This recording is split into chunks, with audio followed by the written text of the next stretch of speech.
7 मई 2025 की रात 1:07 पर पश्चिमी सीमा से सटे एक एयरबेस के रनवे पर असामान्य सन्नाटा पसरा हुआ था। आसमान बादलों से ढका था, हवा में नमी घुली हुई थी और रोशनी बेहद सीमित रखी गई थी ताकि ऊपर से किसी तरह की हलचल न दिखाई दे। हैंगर के भीतर फाइटर जेट्स पूरी तरह हथियारों से लैस खड़े थे। इंजन बंद थे लेकिन सिस्टम सक्रिय थे, जबकि जमीन पर मौजूद ग्राउंड क्रू हाथों के इशारों से आखिरी जांच पूरी कर रहे थे। कहीं कोई तेज आवाज नहीं थी, सिर्फ रेडियो पर कोड भाषा में दिए जा रहे छोटे छोटे निर्देश गूंज रहे थे। कंट्रोल टावर की एक स्क्रीन पर टाइमर चल रहा था और उसके नीचे सिर्फ एक शब्द चमक रहा था, विंडो ओपन, जिसे देखकर साफ महसूस हो रहा था कि अगले कुछ मिनटों में जो होने वाला है वो सिर्फ एक जवाबी कार्रवाई नहीं बल्कि पूरे इलाके की रणनीतिक तस्वीर बदल सकता है। लेकिन इस रात की कहानी कई दिन पहले शुरू हो चुकी थी। 22 अप्रैल 2025 की दोपहर 3 बजे जम्मू कश्मीर के पहलगाम के पास बैसन घाटी में मौसम शांत था। पर्यटक घास पर बैठे थे और पहाड़ों से आती ठंडी हवा माहौल को हल्का बना रही थी। तभी जंगल की तरफ से निकले कुछ लोग अचानक भीड़ के बीच आ गए। कुछ सेकंड तक किसी को समझ नहीं आया कि क्या हो रहा है। फिर अचानक गोलियों की आवाज गूंजी और लोग जमीन पर गिरने लगे। चीखें गूंज उठी और कुछ ही मिनटों में 26 निर्दोष लोगों की जान चली गई, जबकि सुरक्षा बल जब तक मौके पर पहुंचे तब तक हमलावर जंगल की ओर भाग चुके थे। घटनास्थल पर पड़े बैग, कारतूस और जले हुए मोबाइल फोन इस बात की ओर इशारा कर रहे थे कि यह हमला अचानक नहीं बल्कि पहले से तय की गई साजिश का हिस्सा था। 23 अप्रैल 2025 की सुबह 9 बजे नई दिल्ली के एक उच्च सुरक्षा सरकारी परिसर में बिना कैमरों के एक बंद कमरे में बैठक चल रही थी। सभी के मोबाइल फोन बाहर जमा करा लिए गए थे और दीवार पर लगी स्क्रीन पर पहलगाम की वही तस्वीरें दिखाई जा रही थी, जिनमें खून से सनी जमीन, खाली पड़े बैग और टूटी बेंचें साफ नजर आ रही थी। एक वरिष्ठ अधिकारी ने कहा कि शुरुआती इनपुट सीमा पार के नेटवर्क की तरफ इशारा कर रहे हैं, जबकि दूसरे ने बताया कि इंटरसेप्टेड कम्युनिकेशन में वही कोडवर्ड दोहराए जा रहे हैं जो पहले के हमलों से जुड़े रहे हैं। किसी ने खुलकर नाम नहीं लिया, लेकिन कमरे में मौजूद हर व्यक्ति समझ रहा था कि शक किस दिशा में जा रहा है। अब सिर्फ 14 दिन बचे थे और खुफिया एजेंसियों को 24 घंटे सक्रिय कर दिया गया था। सैटेलाइट इमेजरी खंगाली जा रही थी, ड्रोन रूट्स बदले जा रहे थे और डिजिटल ट्रैफिक के पैटर्न को बारीकी से ट्रैक किया जाने लगा था। 26 अप्रैल 2025 की रात 11 बजे सीमा पार के एक कस्बे के बाहरी इलाके में अचानक रोशनी बढ़ी और फिर बुझ गई, जबकि थर्मल इमेज में कुछ ढांचे असामान्य रूप से गर्म दिखाई दिए, मानो वहां कोई बड़ी गतिविधि चल रही हो। 2 दिन बाद उसी इलाके में ट्रकों की आवाजाही दर्ज की गई और 3 दिन बाद वही क्षेत्र फिर अंधेरे में डूब गया, जिसे देखकर डेटा विशेषज्ञों को यकीन होने लगा कि यह कोई साधारण ट्रेनिंग कैंप नहीं बल्कि किसी बड़े ऑपरेशन से पहले की तैयारी हो सकती है। 30 अप्रैल 2025 की शाम 7 बजे दिल्ली में हुई एक और गोपनीय बैठक में टेबल पर फैले नक्शों पर लाल गोले बनाए गए थे, जिनमें कुछ जगह सीमावर्ती इलाकों के पास थी और कुछ 100 किलोमीटर भीतर तक चिन्हित की गई थी। एक अधिकारी ने धीमे स्वर में कहा कि अगर यह नेटवर्क सक्रिय हुआ तो इसका असर सिर्फ एक शहर तक सीमित नहीं रहेगा, जबकि दूसरे ने जोर दिया कि यह राष्ट्रीय स्तर की चुनौती बन सकती है। और कुछ सेकंड के लिए कमरे में गहरी चुप्पी छा गई। अब सिर्फ 7 दिन बचे थे और निगरानी और तेज कर दी गई थी। 3 मई 2025 की रात 2 बजे इंटरसेप्ट की गई एक कॉल में किसी ने कहा कि सब कुछ तैयार है और आखिरी इशारे का इंतजार किया जा रहा है, लेकिन किस जगह और किस तारीख के लिए यह तैयारी थी, इसका जवाब मिलने से पहले ही लाइन कट गई। 5 मई 2025 की सुबह 10 बजे दिल्ली में प्रधानमंत्री कार्यालय के पास एक सुरक्षित परिसर में तीनों सेनाओं के प्रमुख, राष्ट्रीय सुरक्षा तंत्र और रणनीतिक सलाहकार एक साथ मौजूद थे और बाहर तक किसी को भनक न लगने दी गई थी। चर्चा लंबी नहीं चली। फैसला सिर्फ इतना था कि अब इंतजार नहीं किया जाएगा और ऑपरेशन की तैयारी को अंतिम चरण में डाल दिया गया है। कहानी फिर उसी रात पर लौटती है।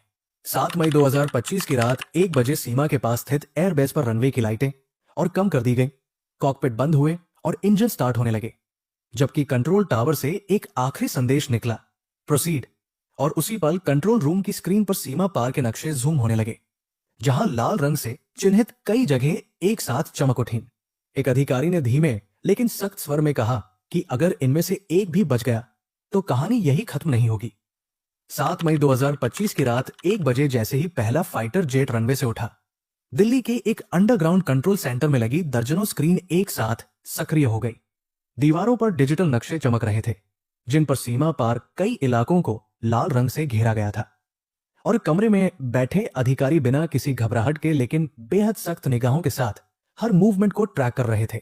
रेडियो चैनलों पर कोड भाषा में छोटे छोटे संदेश चल रहे थे और हर कुछ सेकंड में किसी न किसी सिस्टम से नई स्थिति रिपोर्ट आ रही थी। जबकि बाहर की दुनिया को अभी तक अंदाजा नहीं था कि उसी पल एक ऐसा ऑपरेशन आगे बढ़ चुका है जिसका असर सिर्फ सैन्य नहीं बल्कि राजनीतिक और कूटनीतिक स्तर पर भी महसूस किया जाने वाला था। लेकिन इस निर्णायक रात से ठीक पहले हालात तेजी से बदल रहे थे।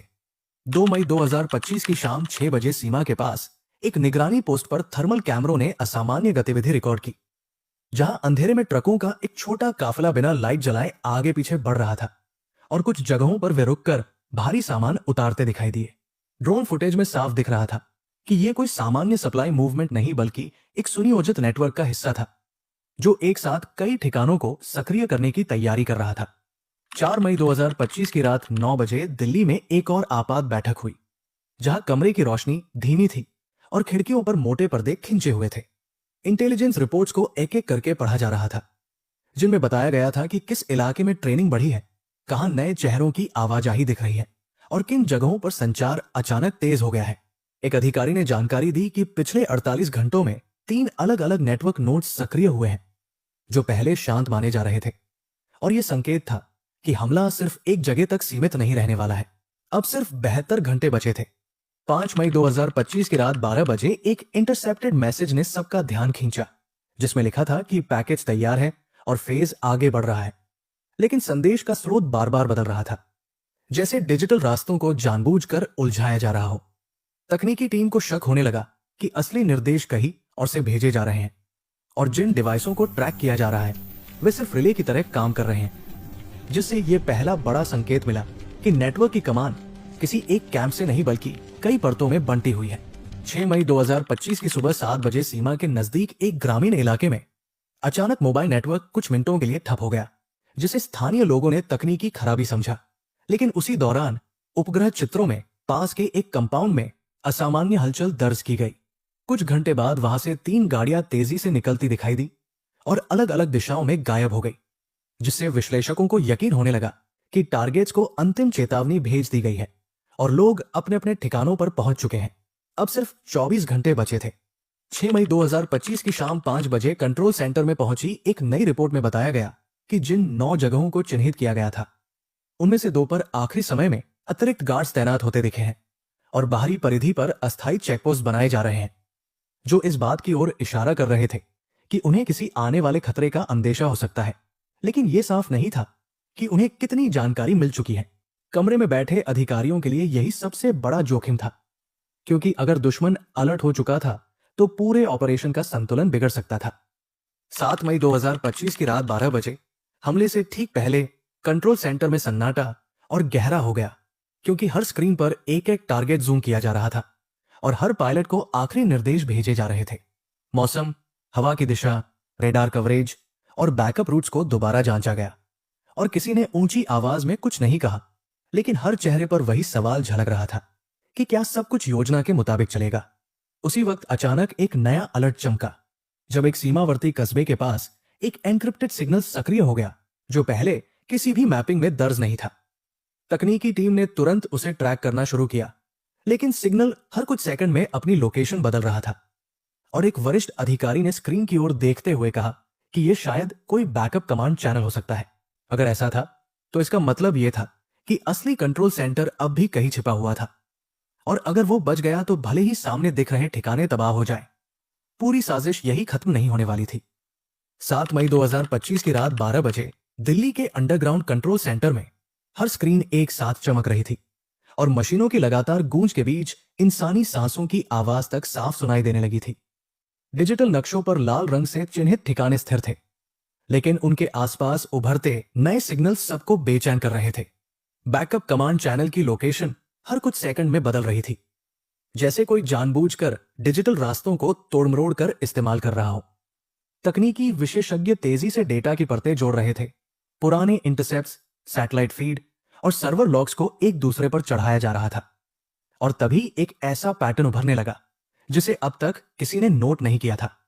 सिग्नल सीमा के पास से नहीं बल्कि काफी भीतर से उछल रहा था और हर बार बेहद सीमित समय के लिए ऑन होता था, मानो कोई छाया पल भर के लिए सामने आकर फिर गायब हो जाती हो।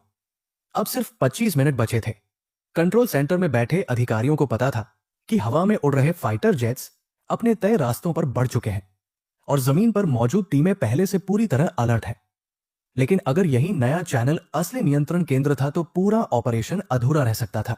उसी पल एक वरिष्ठ विश्लेषक ने धीमे लेकिन सख्त स्वर में कहा कि इस सिग्नल की उत्पत्ति को जमीन पर मौजूद किसी नोड से जोड़ना होगा, वरना यह नेटवर्क कुछ ही घंटों में दोबारा खड़ा हो सकता है। सेकंडों के भीतर एक अलग टीम सक्रिय कर दी गई, जिसका मकसद सिर्फ इस डिजिटल छाया का पीछा करना था। 7 मई 2025 की रात 12 बजे सीमा के पास स्थित एक छोटे से कस्बे में अचानक बिजली गुल हो गई।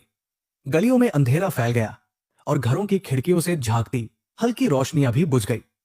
मोबाइल नेटवर्क धीमा पड़ गया और उसी अंधेरे में 2 बिना नंबर की गाड़ियां एक पुराने वेयरहाउस के सामने आकर रुकी। बारिश की हल्की फुहार जमीन पर गिर रही थी और सड़कों पर पानी स्ट्रीट लाइट की बची खुची रोशनी में चमक रहा था। अंदर से दरवाजा तोड़ा गया और साइलेंट मोड में दाखिल हुई टीम ने सीढ़ियां चढ़ते हुए ऊपर की मंजिल पर बने कमरे को घेर लिया, जहां लैपटॉप खुले पड़े थे, सैटेलाइट मॉडेम की लाइटें टिमटिमा रही थी और दीवार पर लगा एक टाइमर उल्टी गिनती दिखा रहा था। अब सिर्फ 6 मिनट बचे थे। कमरे में मौजूद 2 लोगों को जमीन पर लिटाया गया, उनके हाथ बांधे गए और सिस्टम से केबलें खींचकर निकाल दी गई।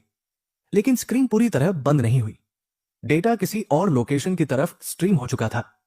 तकनीकी विशेषज्ञ ने घबराई हुई आवाज में कहा कि यह सिर्फ एक रिले स्टेशन था और असली कंट्रोल अब भी कहीं और मौजूद है। उसी पल दिल्ली में बैठे अधिकारियों को यह रिपोर्ट भेज दी गई और नक्शे पर एक और बिंदु चमक उठा, जो पहले से भी ज्यादा भीतर की ओर था। अब सिर्फ 9 मिनट बचे थे। हवा में उड़ रहे जेट्स को अपने प्राथमिक टारगेट्स पर हमला करने की अंतिम मंजूरी मिल चुकी थी, लेकिन कंट्रोल सेंटर में सबकी निगाहें उसी नए बिंदु पर टिकी थी।